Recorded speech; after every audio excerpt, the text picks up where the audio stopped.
Action from Heat 1 of the 2022 Mate Smoking History Forest Rally, Round 2 of the Dunlop Tyres WA Rally Championship. The West Australian Car Club is absolutely rapt that the Australian Rally Championship is returning to Western Australia and down at Bunbury and Dunlop after 2 years of being missed due to COVID. And we're really looking forward to seeing the AP4 cars, the R5 cars and other interstate competitors joining the best in the West. And we have a huge field of 67 cars will be starting, and it'll be a really exciting weekend, and it's the biggest field since 2004. Clark, of course, Ross Tapper and his team very pleased with the entry numbers. Over 50 teams listed for the state championship portion of the event. 2 heats making up the round, a Friday night super stage to get the action underway.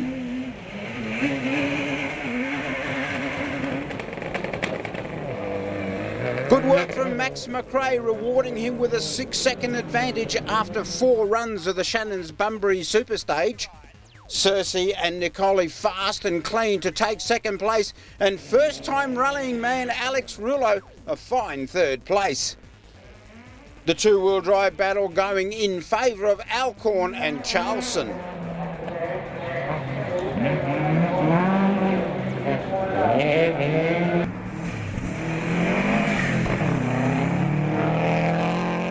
Just over 114 k's of competitive distance, 8 sections, 3 service stops scheduled.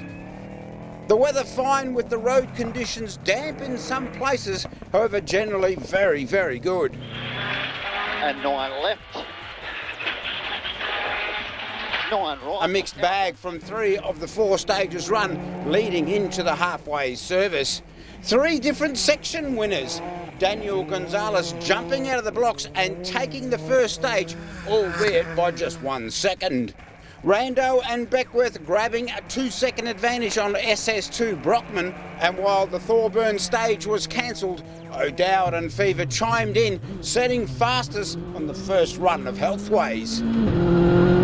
O'Dowd not scheduled to do many events in this first part of the season, nursing a second shoulder op, a deal to run this Skoda too tempting, although the lack of seat time since being behind the wheel would take its toll.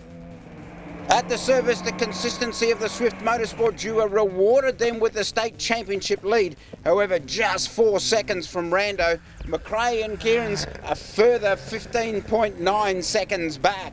4th, 5th and 6th separated by just 12 seconds. Gonzalez, Flanagan and O'Dowd all still well and truly in the hunt. 4-8. 4-8 here and a 4 left minus.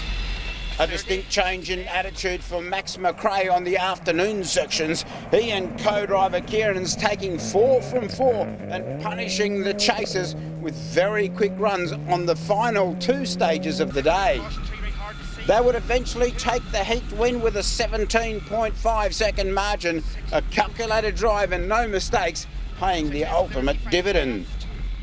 Yeah, it was really good. We started off a bit cautious at the start of the day. It was a bit slippy, a bit of mud. Conditions were pretty difficult for everyone, so we just kept our nose clean and got through it. We dropped a bit of time to the top runners in the WA Championship, but fortunately we've made it up in the last few stages and we've managed to get into the lead of the championship for tomorrow.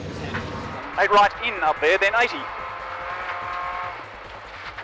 Then flat crest. The team of Rando and Beckworth kept very much in touch across the first 2 afternoon stages.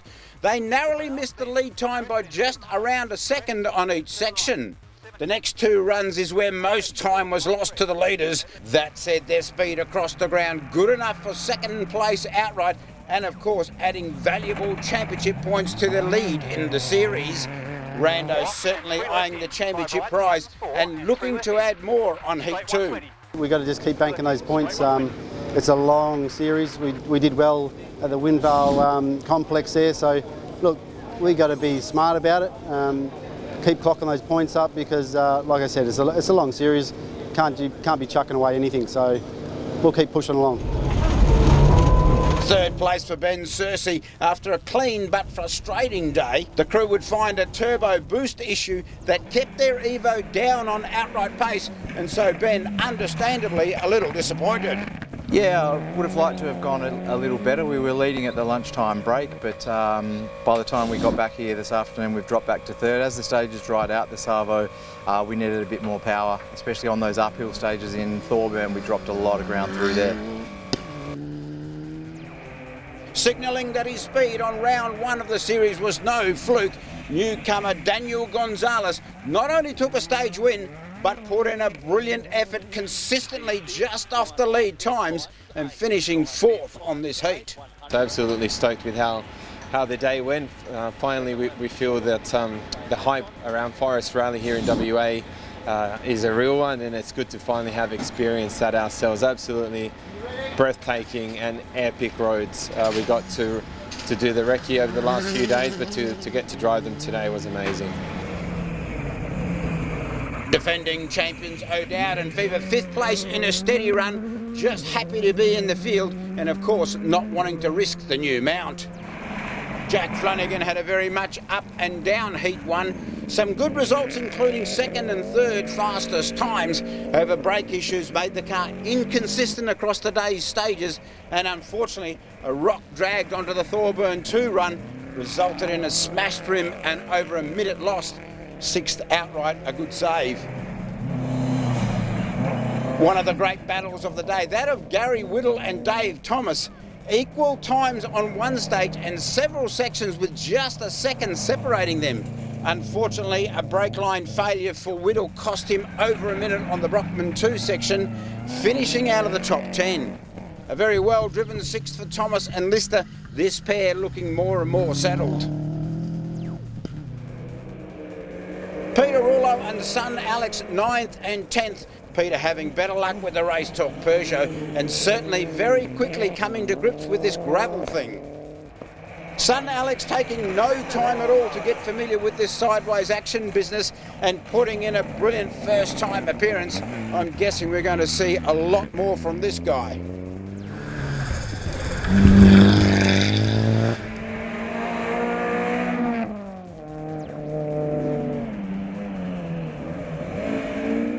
The 13-strong two-wheel drive contingent would again put on a great show.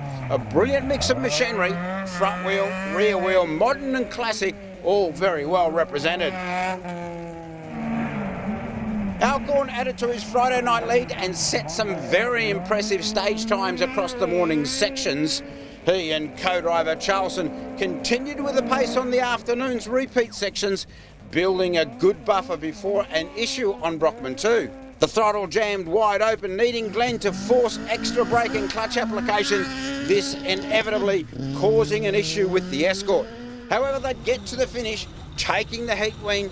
Alcorn pleased, but there would be plenty of work for the crew. Yeah, gearbox out now. We'll clean it off. Hopefully, we think it's just the rear main seal is leaking a bit of oil onto the clutch, so we'll give it a clean up.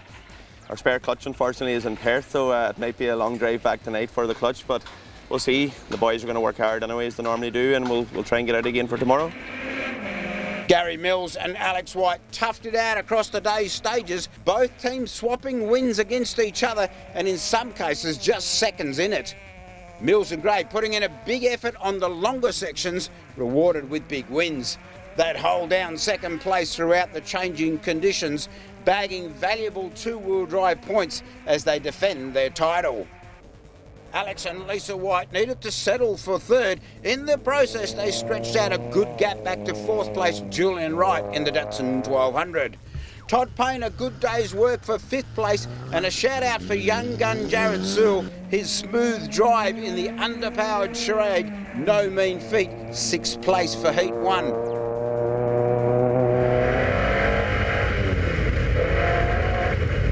Twelve crews made the start line for the Clubman runners in the 2022 Make Smoking History Forest Rally. The field tackling the 4 Friday night stages and the 7 Saturday nat-up sections.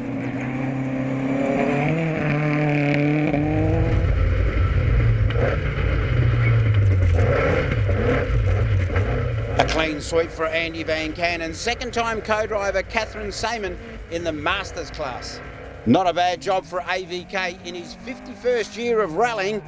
Just 31 years of service for the trusty Corolla though. A 5-minute 30-second winning margin at event's end, and a great day had by all. Also putting together a good day's work, the Wrights bringing their XL home in first place in the Clubman Cup part of the event. The Cadeau Lancer second, third for Connor and Hughes.